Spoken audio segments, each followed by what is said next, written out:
Hi guys, this is CA Kshitij Gupta and you are watching Wealthy's YouTube channel. दोस्तों, आजकल जितने भी मोस्टली इन्वेस्टर्स हैं, ये अलग अलग टाइम पे एक सवाल कॉमनली आता है कि एक मॉडरेट इन्वेस्टर हैं, अगर हम मॉडरेट रिस्क लेना चाहते हैं, बहुत ज़्यादा हाई रिस्क नहीं लेना चाहते हैं, तो किस टाइप से हम लोग अपना पोर्टफोलियो बनाएं। तो इस वीडियो में मैं कोशिश करने वाला हूं कि आपको समझा पाऊं कि कैसे आप एक अपना अच्छा पोर्टफोलियो बना सकते हैं अगर आप एक मॉडरेट रिस्क लेने वाले इन्वेस्टर हैं। अब याद रखिएगा, ये वीडियो किसी भी तरह की इन्वेस्टमेंट की एडवाइस या इन फंड्स में इन्वेस्ट करने की रिकमेंडेशन नहीं है। ये सिर्फ एक मॉडल पोर्टफोलियो की तरह आप समझिए कि अगर आप इन्वेस्ट करते हैं तो इस टाइप से अपनी पोर्टफोलियो में फंड एलोकेशन करिए और उस टाइप से आपको डाइवर्सिफिकेशन करके चलनी है। तो उस एंगल से इस वीडियो को आपको समझने की जरूरत है। सबसे पहले वीडियो में अगर हम बात करते हैं पहले फंड की, तो सबसे पहली कैटेगरी आती है जो हमेशा से मैं मानता हूं कि चाहे आप बहुत ज्यादा रिस्क लें चाहे कम रिस्क लें, लेकिन एक लार्ज कैप फंड आपके पोर्टफोलियो में होना बहुत ज्यादा जरूरी होता है। लार्ज कैप फंड्स आपके पोर्टफोलियो को एक स्टेबिलिटी देते हैं अगर आप लॉन्ग टर्म के लिए इन्वेस्ट कर रहे हैं। अगर बाकी फंड्स में गिरावट आ जाती है तो आपका ये फंड आपको एक अच्छी स्टेबिलिटी प्रोवाइड करके दे सकता है। और इस कैटेगरी में देखिए, हमने एक्सटेंसिवली बात की है लार्ज कैप एक्टिव फंड्स में। ये जो एक्टिव फंड्स हैं, यहां पर परफॉर्मेंस बहुत ज्यादा अच्छी नहीं हो पा रही है। बहुत कॉम्प्रिहेंसिवली जो लार्ज कैप एक्टिव फंड्स हैं, ये अपने बेंचमार्क इंडेक्स को बीट नहीं कर पा रहे हैं। सिर्फ 5-7% ही लार्ज कैप एक्टिव फंड्स अपने जो बेंचमार्क इंडेक्स है उसको बीट कर पाते हैं। और ये बहुत ज्यादा मुश्किल हो जाता है एज ए इन्वेस्टर कि हम वो 5-7% ही फंड में इन्वेस्ट कर पाए, वो फंड चूज कर पाए, जो फंड हमने चूज किया है उसमें अच्छी रिटर्न्स आ पाए। तो बेटर है कि हम एक इंडेक्स फंड को चूज कर लें जो निफ्टी 50 इंडेक्स में पैसा लगाता हो, या फिर निफ्टी नेक्स्ट 50 इंडेक्स में अगर आपको वो इंडेक्स ज्यादा अच्छा लगता है, या ये दोनों इंडेक्स में पैसा लगाना हो, इन इंडेक्स में आपको पैसा लगाकर चलना है। क्योंकि हमने हिस्टोरिकली देखा है निफ्टी 50 इंडेक्स ने 12 से 13% की रिटर्न 10 सालों में जनरेट करके दी है। तो वो रिटर्न्स अगर हमें आगे भी पोर्टफोलियो में मिलती है तो आप मान सकते हैं कि काफी अच्छी रिटर्न्स आपने अपने पोर्टफोलियो में जनरेट कर ली है। तो अगर आप इन्वेस्ट कर रहे हैं, आप इन्वेस्ट करने के बारे में सोच रहे हैं, तो लार्ज कैप फंड में इंडेक्स फंड ये एक चूज आप यहां पर कर सकते हैं। दूसरी कैटेगरी दोस्तों आ जाती है यहां पर ईएलएसएस फंड की कैटेगरी। अब बहुत सारे लोग हैं जो टैक्स बचाने के लिए under section 80C 1.5 lakh rupees बचाने के लिए ईएलएसएस फंड्स में पैसा लगाते हैं, क्योंकि ईएलएसएस फंड में आपको इनकम टैक्स की डिडक्शन मिल जाती है जो आप पैसा इन्वेस्ट करते हैं। तो उन लोगों के लिए अगर आप अपने पोर्टफोलियो में एक ईएलएसएस फंड ऐड करना चाहते हैं, तो देखिए, एक तो सबसे पहले आपको यह चीज याद रखनी है कि ईएलएसएस फंड में जो आपका पैसा है वो 3 साल के लिए लॉक इन होकर रह जाता है। तो वो चीज आपको समझनी है। तो अगर आप 5 साल 10 साल के लिए इन्वेस्ट करने के बारे में सोच रहे हैं, ऐसे फंड ढूंढ रहे हैं, तो ही आप ईएलएसएस फंड में इन्वेस्ट करने के बारे में सोचें। ईटीसी के अंदर और भी बहुत सारी ऑप्शन है जिससे आप टैक्स बचा सकते हैं, लेकिन अगर आप लॉन्ग टर्म के लिए इन्वेस्ट कर सकते हैं तो ही ईएलएसएस फंड में इन्वेस्ट करें। सिर्फ 3 साल के लिए आपको ईएलएसएस फंड में इन्वेस्ट करने के बारे में नहीं सोचना है। दूसरी चीज, अब यहां पर हमें बात आती है कि कौन से फंड में इन्वेस्ट करना है। तो इस कैटेगरी में पराग पारिक टैक्स सेवर फंड एक मुझे अच्छा फंड लगता है, क्योंकि ये वैल्यू ओरिएंटेड कंपनीज में अपना पैसा लगा रहा है, एसेट अंडर मैनेजमेंट भी काफी कम है, एक्सपेंस रेशियो भी लिमिटेड है, और जो इसका फंड हाउस है वो बहुत ज्यादा फंड्स को मैनेज नहीं करता है। तो जो 2 फंड्स ये मैनेज करता है, एक पराग पारिक टैक्स सेवर और एक पराग पारिक फ्लेक्सी कैप फंड।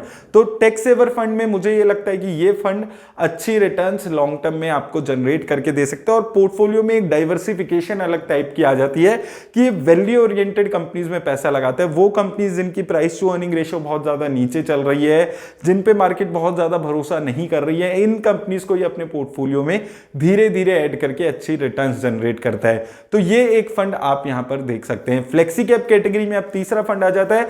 तो मेजरली इन्वेस्टर्स का जो फेवरेट फंड रहता है फ्लेक्सी कैप कैटेगरी में, वो पराग पारिक फ्लेक्सी कैप फंड रहता है। लेकिन ये फंड अभी मैं इसमें ऐड नहीं कर रहा हूं, क्योंकि हमने Parag Parikh tax saver fund add कर लिया है। तो सेम फंड मैनेजर है, सेम इन्वेस्टमेंट स्ट्रेटेजी है, इसलिए हमने पराग पारिक फ्लेक्सी कैप को ना ऐड करके आप PGIM India flexi cap fund जैसे फंड को देख सकते हैं।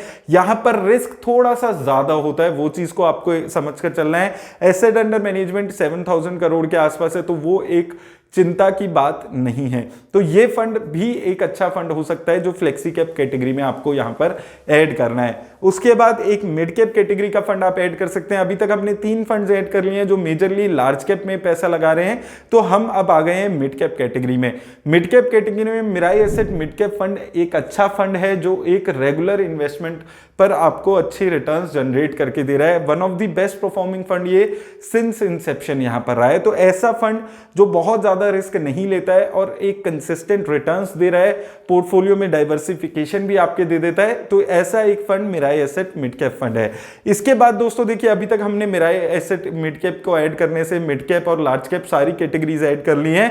बच गया है स्मॉल कैप। चाहे आप कम रिस्क लेने वाले इन्वेस्टर ही क्यों ना हो, स्मॉल कैप कैटेगरी में इन्वेस्ट आप कर सकते हैं। वो आपकी एलोकेशन पे डिपेंड करता है, आप 1% पैसा लगाएं, 10% लगाएं, वो आपका ओवरऑल जितना आप रिस्क लेने की क्षमता रखते हैं उसके हिसाब से लगा सकते हैं। लेकिन स्मॉल कैप कैटेगरी में एक्सेस स्मॉल कैप फंड है, कंसिस्टेंट रिटर्न्स दे रहा है। हालांकि एसेट अंडर मैनेजमेंट इसका थोड़ा सा ज्यादा हो गया, तो उसको चीज को आपको एक रिस्क की तरह यहां पर देखने की जरूरत है। और एक्सिस म्यूचुअल फंड हाउस के जो फंड्स हैं वो परफॉर्म नहीं कर रहे हैं, तो अभी तक इस फंड की परफॉर्मेंस पे उस चीज का असर नहीं आया है। तो हो सकता है आने वाले टाइम में इस फंड पे भी थोड़ा सा नेगेटिव इंपैक्ट देखने को मिले। तो इन दो चीजों का आपको यहां पर ख्याल रखना है। अब हमने अपने पोर्टफोलियो में इंडियन इक्विटी के लार्ज, मिड और स्मॉल कैप सभी कैटेगरी के फंड्स को ऐड कर लिया है। और अगर आप फॉरेन इक्विटी में भी इन्वेस्ट करना चाहते हैं, सिंस हमारे जितने भी फंड्स हमने ऐड किए हैं ये फॉरेन इक्विटी में पैसा नहीं लगाते हैं, तो फॉरेन इक्विटी में आप पैसा लगाने के बारे में सोचते हैं तो मोतीलाल ओसवाल नैस्डैक 100 ETF में पैसा लगाने के बारे में सोच सकते हैं। ये अपना नैस्डैक 100 जो है ये 100 कंपनीज का एक इंडेक्स है। इंडेक्स फंड में आप पैसा लगा रहे हैं। जो नैस्डैक 100 है वो यूएस की नॉन फाइनेंशियल कंपनीज का इंडेक्स है जिसमें 50-60% एलोकेशन टेक्नोलॉजी कंपनीज का रहता है। तो आपका जो पोर्टफोलियो है उसमें थोड़ा सा टेक्नोलॉजी सेक्टर ज्यादा रहता है। गूगल, अमेजॉन, अल्फाबेट, टेस्ला, ऐसी कंपनीज यहां पर हैवी एलोकेशन इनमें देखने को मिलती है।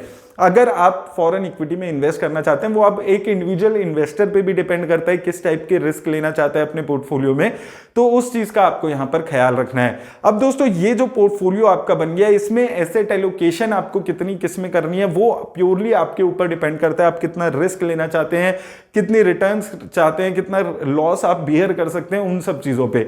ज्यादा रिस्क लेना है तो आप जो हमने लास्ट में 3 फंड्स डिस्कस किए, मिड कैप, स्मॉल कैप और नैस्डैक 100, उसमें ज्यादा पैसा लगा सकते हैं। कम रिस्क लेना है तो हमने जो शुरू में कंपनीज डिस्कस की है, फंड्स डिस्कस किए हैं, लार्ज कैप और ELSS फंड, इसमें ज्यादा पैसा लगा सकते हैं। तो आपकी एलोकेशन पे भी बहुत ज्यादा डिपेंड करता है फंड सिलेक्शन और उन फंड्स में आप कितना एलोकेशन कर रहे हैं, इन दोनों का कॉम्बिनेशन आपका रिस्क प्रोफाइल को डिफाइन करता है। तो उम्मीद करता हूं इस वीडियो से आपको हेल्प मिलेगी। लेकिन अगेन दोबारा से वही चीज बोलूंगा, याद रखिएगा ये वीडियो किसी भी तरह की इन फंड्स में इन्वेस्टमेंट की एडवाइस नहीं है। ये सिर्फ एक पोर्टफोलियो में आपको बनाकर बताया कि इस टाइप से एक मॉडरेट इन्वेस्टर अपना पोर्टफोलियो बना सकता है। उम्मीद करता हूं इस वीडियो से हेल्प होगी। मेरी तरफ से बस इतना ही, धन्यवाद। मार्केट में उठना और गिरना तो चलता ही रहता है, लेकिन अगर लाइफ में ऐसा हो तो नहीं चलता। हम सबको पता है कि कल किसी ने नहीं देखा और ना ही हम लोग देख सकते हैं, लेकिन हम लोग अपना फ्यूचर तो सिक्योर कर ही सकते हैं। So I am going to tell you about 3 reason why you should consider getting term insurance plan today. सबसे पहला रीजन अपने पेरेंट्स और अपनी फैमिली के लिए। जब भी हम टर्म इंश्योरेंस प्लान लेने के बारे में सोचते हैं तो हम अपने वाइफ, अपने बच्चों के नजरिए से सोचकर टर्म इंश्योरेंस प्लान लेते हैं। लेकिन आपके पेरेंट्स का क्या? अगर भगवान ना करे ऐसा कुछ हो, लेकिन कल को अगर आपको कुछ हो जाता है तब उनका क्या होगा? तो ऐसे में काम आता है टर्म इंश्योरेंस प्लान, जो आपके जाने के बाद भी आपकी फाइनेंशियल वेलबींग का ख्याल रखती है, आपकी फैमिली की, और आपकी फैमिली को सिक्योर रखती है। दूसरा रीजन अपने डेट पे ऑफ करने के लिए। अक्सर हम लोग अपनी पहली या दूसरी जॉब लगते ही अपनी ड्रीम कार, अपने ड्रीम हाउस के लिए लोन ले लेते हैं, बट अगर कल को आपको कुछ हो जाता है तो वो जो आपकी EMI बच जाएगी लोन पे, उसका क्या होगा?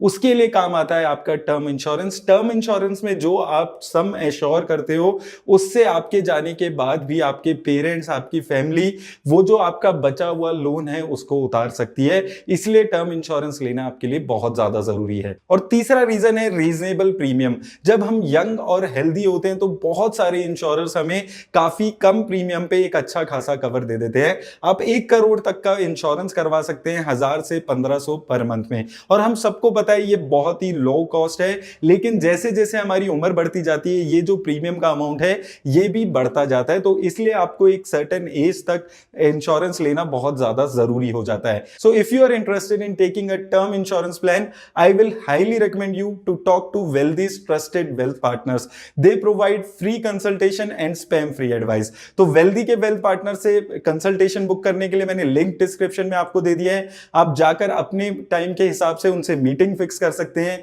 अपने सारे डाउट्स उनसे क्लियर कर सकते हैं। और एक चीज मैं आपको बार बार बता रहा हूं कि ये जो कंसल्टेशन है ये बिल्कुल फ्री है, एकदम फ्री ऑफ कॉस्ट है, आपको कोई भी पैसा नहीं देना होगा।